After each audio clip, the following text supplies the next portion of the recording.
దశాబ్ద కాలంగా అణచివేయబడ్డ బడుగు బలహీన వర్గాలు విద్యార్థుల పక్షాన పోరాడి నిలిచి నేడు ప్రజానాయకుడు ఎన్నుకోబడ్డ గౌరవ ముఖ్యమంత్రి రేవంత్ రెడ్డి గారి పైన అవాకు చేవాకులు పేలుతున్న బానిస బాల్క సుమన్ ఖబర్దార్ బిడ్డ, నువ్వు ఏమనుకుంటున్నావు?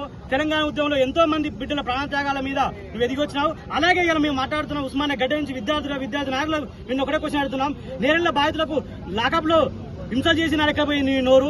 అలాగే మరియమ్మ లాకప్ డెత్తులు ఎక్కడ పోయింది నీ నోరు? ఇవాళ బానిస కుక్కగా అలవాటు పెట్టి నీకు అదే బానిస మనస్తత్వంతో ఈ రోజు ప్రజానాయకుడైన రేవంత్ రెడ్డి గారి మీద ఇలాంటి ఆరోపణలు చేస్తే ప్రత్యక్ష దాడులకు సిద్ధంగా ఉన్నాయని చెప్తున్నాం. ఉస్మానియా విద్యార్థులుగా తెలంగాణ వ్యాప్తంగా ఉన్న నిరుద్యోగుల తరఫున అందరూ చెప్తున్నాం. బీఆర్ఎస్ నాయకులారా, ప్రత్యేకంగా దాదో శ్రావణ్ కుమార్, బాల్క సుమన్, గార్ కిషోర్, పూల బాలరాజుకి ఈ వేగం చెప్తా ఉన్నాం.